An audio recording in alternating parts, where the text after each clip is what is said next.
The Chevrolet Silverado's tires crunch over loose shale, spitting gravel against the undercarriage as Deputy Ranger Marquis navigates the punishing incline of the back pass. The limestone dust billows behind him, hanging thick in the stifling July heat, before settling slowly over the scrub oak and cedar. Inside the cab of his truck, the air conditioner rattles, barely keeping pace with the triple-digit heat radiating off the dash. Marquis grips the steering wheel with one hand, his knuckles tight, while his eyes scan every inch of the tree line. "Damn it, AY," he mutters, his voice a low, raspy rumble fighting the hum of the engine. "Why'd you have to run out of your meds? You know what these hills turn into when the heat gets like this." He glances down at the passenger seat, where an empty amber prescription bottle rolls slightly with every bump. He shakes his head, jaw clenching hard. "I know your rhythm, little brother. I know the exact trail you burn when the static gets too loud in your head. You come straight for the hornet's nest." He kills the engine and coasts to a silent stop where the paved road gives way to a brutal, rocky trail choked with cedar. Stepping out into the oppressive heat, Marquis drops into tracker mode. He bends low over the dirt, inspecting the ground for fresh boot scuffs, broken twigs, and spent brass. Suddenly, a faint metallic ruckus echoes up from a ravine deeper in the ridge. Moving with fluid, practiced stealth, Marquis unslips a pair of heavy tactical binoculars from his chest rig and brings them to his eyes.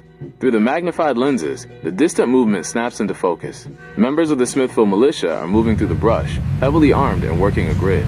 He stays low, keeping his breathing steady, watching the grim theater unfold as he bides his time to figure out what game they are playing. Miles deeper into the jagged, cedar-choked ridges of that same territory, the air smells heavily of sun-baked dust and copper. Junior's rifle barrel trembles as he tracks the shifting shadows under the canopy, his paranoia flaring up against the crushing silence. "It's too quiet, Randy. I don't like it," Junior mutters, his voice tight, eyes darting erratically from the brush line to the ridge. "We need to report to base. We need to tell him he's out here." Randy doesn't blink. He's crouched down beside the headless body of a fallen militia member, his fingers steady as he traces the damp, trampled earth. He's a hell of a tracker and a lethal hand with a blade when things get close quarters, but out here in the open breaks they rely on heavy firepower. Slung across Randy's chest is a heavy-duty, double-barrel 12-gauge shotgun loaded with buckshot, paired with the high-powered hunting rifle resting in his grip. He stands up slow, his eyes cold and calculating as he scans the perimeter, his thumb resting near the safety of the double barrel. "Shut up, Junior, and keep your weapon up," Randy murmurs back, low and sharp, checking the brake action on the shotgun to ensure it's seated tight. Base don't need panic. Base needs tracking. And right now, we keep our iron ready, because that ghost isn't hiding from us. He's setting the trap. The heavy-duty military radio strapped to Randy's chest crackles to life, right on the half-hour mark, cutting through the heavy cedar-scented air. Randy clicks the handset. "Base, this is Red Fox. Grid 4 clear. Still tracking the perimeter. Over." He clicks it off and clips it back to his vest. Back at the command tent under the massive tarpaulin, the radio speaker squawks out into the open air.